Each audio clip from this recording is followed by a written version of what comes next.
Sloppy roommates? Simple solutions.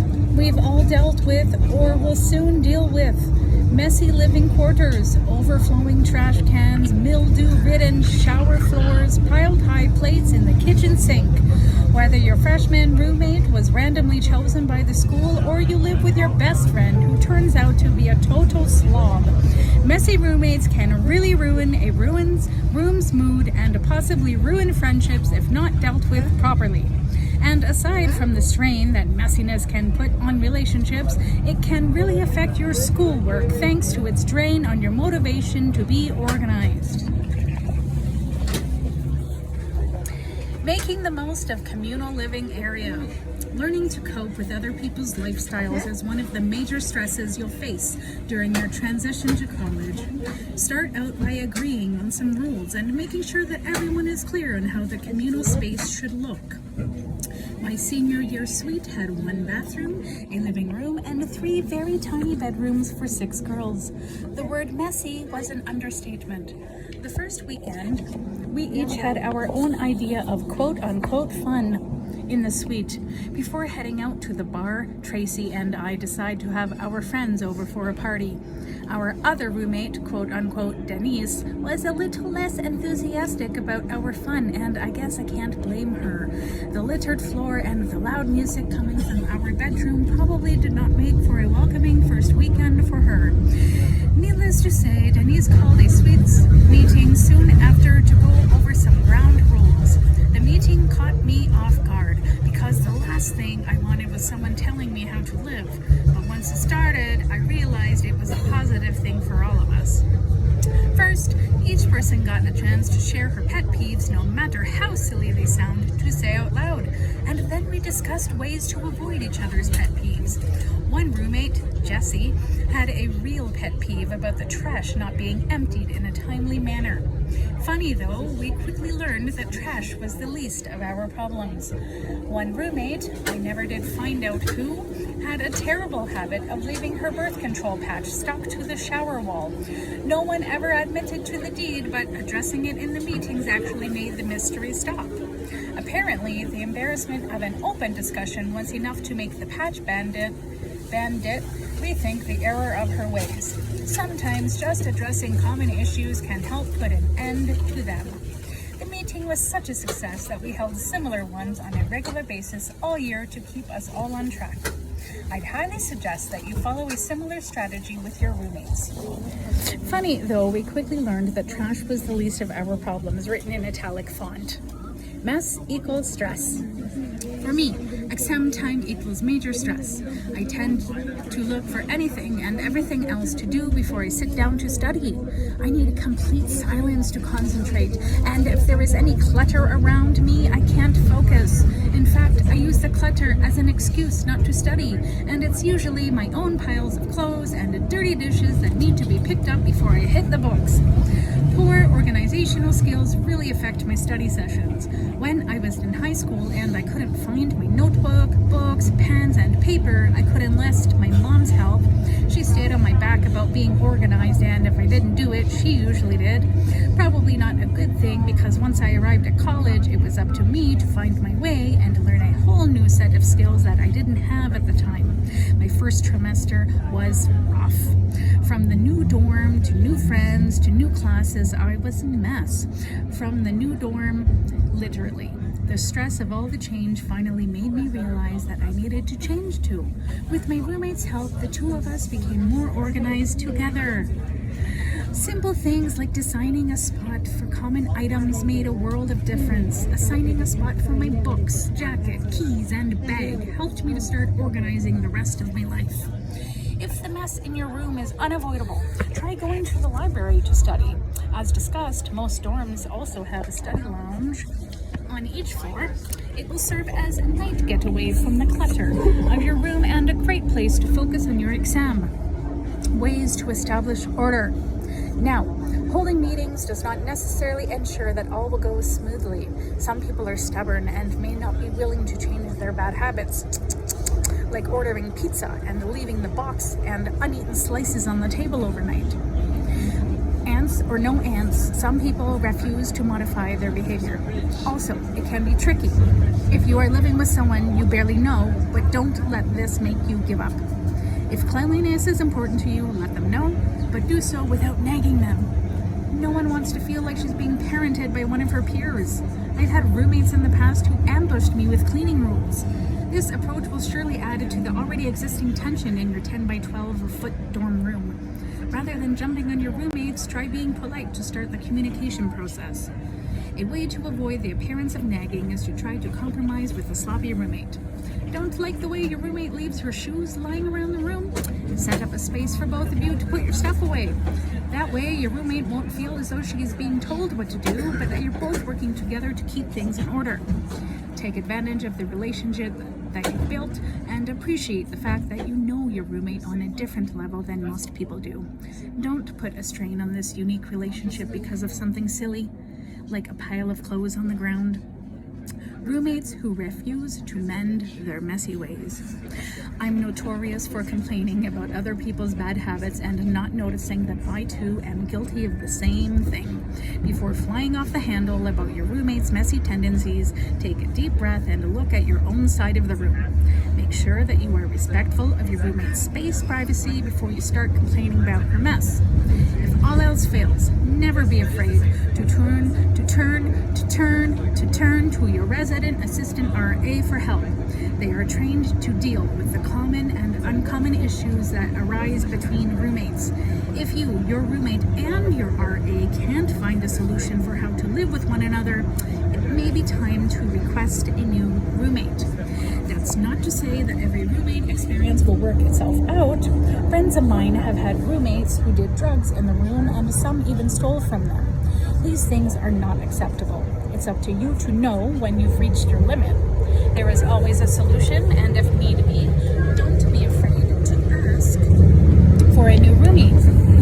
RA are used to these kinds of issues, and most are happy to help you find a roommate that better suits you. The opposite SEX. Try not to be the girlfriend who is always around. No one likes that girl. Give your guy some space and ask that he do the same. Don't leave your junk laying around his room, and if he's being messy in your room, talk about it and work through it together. Communicate. If necessary, your or his RA can regulate how many nights people are staying over and put a stop to anything that is making you uncomfortable. Making it work. When a bunch of different personalities are thrown into one small living space, friends or not, people are bound to butt heads. Take responsibility for your own actions and belongings. If something's bothering you, talk about it. It's important to remember that you're living in a shared space, and rules that existed at home don't always follow you to college. But if you respect one another, your roommate situation will be a success. Insights provided by Katie Reynolds, Central Connecticut State University. When I was a freshman in college, my boyfriend went to another school, so when he came to visit, he was always in my room. Not only was it cramped and a crowd for the two of us, but also for my poor roommate. She didn't exactly want a sleep-in guest all weekend long. It's a huge adjustment, and it's really important to be aware of not only your own needs and your guys, but also how your roommate feels about having your guy around all the time. And if your roommate is unhappy with the situation, you need to ask your boy to leave soon. Making the move off campus. You may reach a point in your college career where you want to explore ditching the dorms and moving off campus. Many students do this as a way to solve the problems of warring roommates, being stuck with a party animal, or just wanting more personal space. Considering an off-campus move but can't decide? Try making a list of pros and cons to moving off campus to help guide the decision. Here is a list that I came up with to help you get started. Pros. You have complete control over your own space to arrange and decorate as you see fit. And it's always nice to have your own personal space so you don't have to hide behind a closet door so your dorm mate doesn't see you change. You have the opportunity to establish a rental history, valuable when you apply for other apartments down the road. It's not the most responsible reason, but once you're off campus, you can throw parties without worrying about resident assistants breaking them up. Because you're the one cooking the food, it's likely a million times better than what's being served in jail. I mean, the dining hall. There's something to be said for a bathroom where you don't have to wait in line for the shower and the outlets don't short out because 16 girls are trying to blow dry their hair at the same time. Student apartments are usually pretty reasonable price-wise. I paid a mere $5.50 per month for a decent-sized room. It's probably a bit more expensive these days. That had its own bathroom, a covered parking space, and all utilities include. Yes, the apartment had a lime green shag carpeting that was probably originally installed when Nixon was in the office, but it was worth it to have my own space when it came to studying and sleeping. Cons. Unlike in the dorm, you no longer have a built-in network of friends. You're lucky if you even see your neighbors, let alone meet them. This was something I had to deal with as an apartment dweller. It seemed lonely without the constant flow of people coming in and out. You now have to deal with apartment management. Mine was a strange, senile man who would come into our apartment with no advance notice and ask, "Do you live here?" As if he had forgotten we had ever moved in. Some apartment managers seem to go out of their way to take advantage of inexperienced college student renters. Take what happened to us. Our manager, quote unquote, lost the list where we noted all the pre-existing damages upon moving in, and my roommates and I had to pay for things that were broken long before we got there. Word to the wise, always make a copy of any document between you and the management, and always send correspondence regarding legal matters such as giving notice of moving out via certified mail. Having a documented paper trail will save you from a lot of potential headaches in case something gets lost. Those meals you cook, you also have to clean them up, including the kitchen and the bathroom and the living room. Tasks that were once performed by a janitorial service, such as taking out the trash, are now yours. Although to a lesser degree, you still have to deal with roommates and their annoying quirks. Maybe someone doesn't take their turn doing the dishes or shortchanges you on a utility payment. Whatever it is, there may still be problems with your roommates. They'll just be different problems. If you throw parties, the dorm staff won't break them up, but the police will. So, you've decided to make the move. If you've already decided to head off campus, now it's time to get serious about looking for your new home. The best places to look for an apartment are classifieds in student newspapers, Craigslist, and word of mouth. Walk around the neighborhood you want to live in and look for vacancy signs. Check out a few places with your potential apartment mates and make sure everyone agrees on a place before signing anything. Take pictures of each potential unit to compare later. After looking at, say, 5 units, it will be difficult to distinguish one from another. Talk to parents who have been down this road and friends who are already renting to make sure you know what to look for before you sign on the dotted line. Is it year's lease or month to month? Is the damage deposit refundable? When is the rent due and where is it due? Just make sure you read everything before signing the lease, and if you're unsure, ask if you can read it over and then fax or email back after signing. Whether you decide to stay in the dorms until graduation or leave after your first cafeteria meal, you will encounter situations there that will make you wheeze with laughter, roll your eyes in frustration, or thank the Almighty that it didn't happen in your room.